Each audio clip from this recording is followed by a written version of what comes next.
अस्सलाम वालेकुम जनाब, मैं आ गया अज हीर ते रांझे की कहानी लैके। हीर जिला झंग दे विच एक सियाल कबीले की नाल तल्लुक रखने वाली कुड़ी सी, एक राजपूत कहंदे ने, ते बड़ी खूबसूरत इलाके भर दे विच मशहूर। ते रांझा जट्टां दा मुंडा जिहड़ा दरिया चनाब के किनारे जिला सरगोदा तख्त ज़ारा पिंड का नाम कोट मुहम्मद दे कोल वाक़ है, उत्थों का रहने वाला। तो उहदे 3 भरा रांझे दे जिहड़े खेतीबाड़ी करते सन, लेकिन प्यो का लाडला सी। तो रांझे ने कदे काम कोई ना किया, जंगलों फिरदा रहिंदा सी। बांसरी शांसरी उन्हें एक रखी सी, वो सिखदा सी ते वजांदा सी। इस तरह करके उन्होंने घर तक पहुँचा तो उन्होंने घर डंगर चारन लग पिया। वेला सी, हीर ने वेख्या, हीर ने कहा जी काम वाला मुंडा लभ गया। अब्बे ने उन्हें कहा बाबा काम वाला मुंडा इनू ला लो काम। तो अब्बे ने कहा ठीक है बई साडे डंगर चारिया कर। रांझा डंगर चारन लग गया, बड़ा ताबेदार किस्म का मुंडा सी। तो ये कहानी जी है ये उर्दू अदब का पंजाबी अदब का सरमाया बन चुकी, जी वारिस शाह होरां दी लिखी हुई ज़्यादा मशहूर हुई कि हीर जी है नवाब खानदान सी, सियाल खानदान। उन्होंने एक शख्स चूचक उन्होंने ओदी बेटी सी, तो जिदे हुस्न जमाल का चर्चा जोड़ा सी ना हर इलाके फैल चुकिया सी। ते इन्ना हुसन सी, इन्ना दूर दूर तक गल गई कि सरगोदे तक तख्त ज़ारे पिंड दे विच रांझे नूं ये पता लगी कि फलानी फलानी जात एक कुड़ी है जिहड़ी बड़ी सोहनी है। रांझा आप भी बड़ा सोहना जवान सी। तो उन्हें जो ये गल सुनी सारी, तो उन्हें कहा जी कि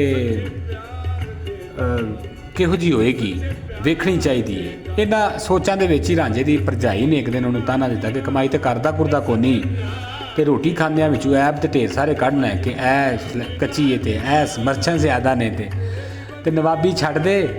ते जे तैनूं बड़ा शौक है हीर सियाल दे कोल जाण दा, ते चला जा उत्थे, तेरी रोटी भी पका देगी, तेनों खवाए पिएगी भी। जेड़ा तू इत्थे नखरे करना है कि घ्यो वाली रोटी होनी चाहिए फलानी, उहदे हत्थों खाई। रांझे ने जनाब अपनियां भरजाइयां दे ताने सुने ते टुर पिया झंग वाले पासे। झंग दे बेले बेला दरिया के किनारे उन्होंने कहिंदे ने। सफ़र करदे झंग दे कोल चनाब दे कोल पहुंचा तो वेख्या एक कश्ती सी जिहदी फुल्लां दे नाल सजी सी, फुल्लां दीयां चादरां विछियां, लेकिन बंदा उहदे विच कोई भी नहीं। रांझा थकिया सी, वो कश्ती च वड़िया, सोहनी जी छावें कश्ती नूं रेड़ के ते उत्थे सौ रहा। तो पिछला जिहा पैर सी दिहाड़ी का। हीर अपनियां सहेलियां दे नाल खेडदी कश्ती दे कोल आई तो वेख्या तो उत्थे कोई मुंडा सुत्ता है। मुंडा पता नहीं कौन है, वो भी नवाबां दी कुड़ी सी। उन्हें जनाब उन्होंने गुस्सा चढ़ गया, उन्हें ना अपने सहेलियां दे नाल कश्ती च बड़ी, तो उन्हें जनाब रांझे नूं ना जिस तरह करके जगा दिता और बड़ी ओदी ना ओदी सर्जनश की कि बई तू कौन है, तो आके तेरी जरूरत किवें होई है, तू इस तरह कश्ती च आके सौ रहा है। खैर इस दौरान गल्लां गुल्लां करदे दोवां एक दूजे नूं वेख्या, दोवां दीयां अखां एक दूजे नाल मिलियां, तो दोवां जणियां ने नज़रां झुका लईआं। लेकिन हीर जिहड़ी है वो डाढे गुस्से च आई सी। लेकिन जदों उन्हां देखिया कि दोवां एक दूजे दे नाल मुहब्बत भरियां निगाहां मिल चुकियां ने, अखां चार हो गईयां ने, ते लहजे बदल गए। ये जनाब हीर दी ते रांझे दी पहली मुलाकात सी, जिहड़ी बाद दे विच मुकम्मल इश्क की सूरत इख्तियार कर दी।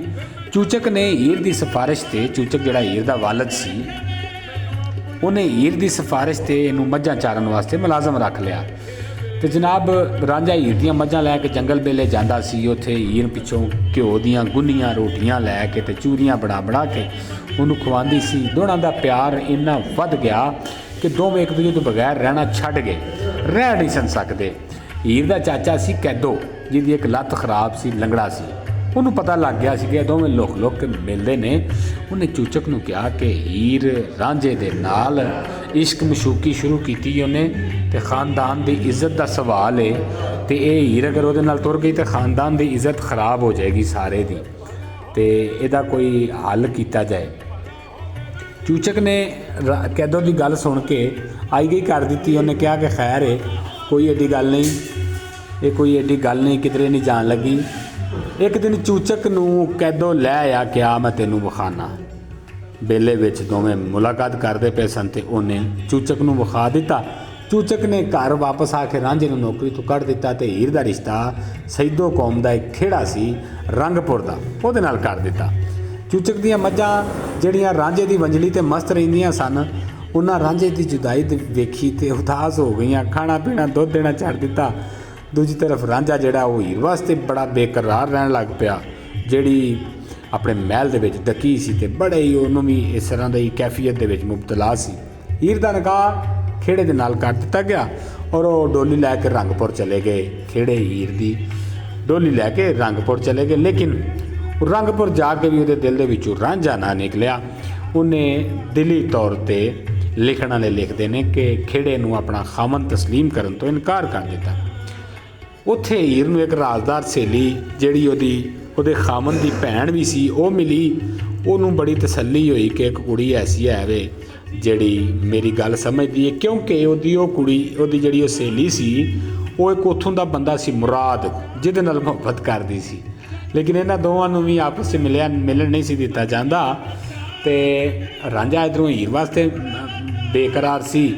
ਉਹਨੇ ਉਸ ਦੌਰਾਨ ਆਪਣਾ जोग इख्तियार कर लिया। एक हिंदू बालनाथ जिन्हों अपना मुरशद बनाया तो वो मशवरे के नाल साधु बन के कन्ना च मोहरियां कराइया, जोगी बन के भेस जोगियां बना के तो फिरदा फुरदा रहा। इस तरह एक दिन वो रंगपुर पहुंचा तो सईदो खेड़े के मकान अगे जाके उन्हें आवाज़ लाई कि दिओ जी कोई अल्लाह के नाँ ते खेड़ियां दियां औरतां जिन्हां विच हीर ते सैती भी शामिल सन। सैती जिहड़ी हीर की सहेली सी वो भी शामिल सन।